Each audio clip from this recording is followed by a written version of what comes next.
முகப்பேரில் இயங்கி வரும் பார்வையற்றோருக்கான தொண்டு நிறுவனத்துக்கு அரசு இலவசமாக வழங்கிய இடத்தை எதிர்த்து நீதிமன்றத்தில் வழக்கு தொடரப்பட்டுள்ளது.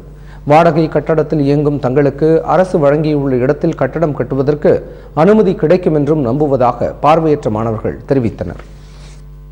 சென்னை முகப்பேரில் கண் பார்வையற்றோருக்காக தொண்டு நிறுவனம் ஒன்று செயல்பட்டு வருகிறது. இந்த அமைப்புக்கு கடந்த 2006ஆம் ஆண்டு நொலாம்பூரில் அரசு 6½ கிரவுண்ட் இடத்தை இலவசமாக வழங்கியது. இந்த இடத்தில் பார்வையற்றவர்களுக்காக கட்டிடம் கட்டுவதற்கு தயாரான போது நீதிமன்றத்தில் வழக்கு தொடரப்பட்டது. விதிமுறைகளை மீறி இந்த இடத்தை அரசு வழங்கியுள்ளதாக கூறி மனுவில் தெரிவிக்கப்பட்டது. கடந்த 1½ வருடங்களாக நிலுவையில் இருக்கும் இந்த வழக்கின் தீர்ப்புக்காக இந்த தொண்டு நிறுவனம் காத்திருக்கிறது. காலையிலேயே கண் பார்வையற்றவர்கள் முகத்திலா விழிக்க வேண்டும் என்ற எண்ணத்தில்தான் இந்த வழக்கு தொடரப்பட்டுள்ளதாக கூறப்படுகிறது. இதுவரைக்கும் எங்களால் இந்த இடத்த ஒரு கட்டிடம் கட்டுறதுக்கோ பார்வையற்றோர்களை இங்கே தங்க வைக்கிறதுக்கோ எந்த விதமான ஒரு ஒரு ஒரு ஒரு காரியமும் எங்களால் பண்ண முடியல. இதற்கு மூல காரணம்னு பார்த்திங்கன்னா இந்த பகுதியில் இருக்கிற குறிப்பாக இதற்கு எதிர் வீட்டில் இருக்கிறவர் இதை எப்படியாவது தடை பண்ணணும்.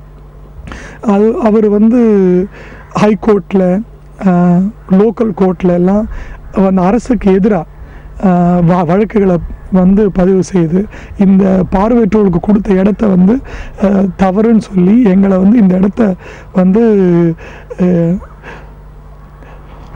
பயன்படுத்த முடியாமல் அவர் பண்ணிட்டு இருக்கார். வாடகை கட்டிடத்தில் இயங்கும் தங்களுக்கு அரசு வழங்கியுள்ள இடத்தில் கட்டிடம் கட்டுவதற்கு அனுமதி கிடைக்கும் என்றும் நம்புவதாக பார்வையற்ற மாணவர்கள் தெரிவித்தனர். இப்போ இந்த புது கட்டடம் வந்துச்சுன்னா கிராமத்தில் இருக்கிற பலதரப்பட்ட பார்வையற்ற மாணவர்கள் இங்கே தங்கி படிக்கிறதுக்கான வாய்ப்புகள் அதிகம். ஸோ இது வராதனால இன்னும் நிறைய மாணவர்கள் அங்கேயே தங்கியிருக்க சூழ்நிலை ஏற்பட்டிருக்கு.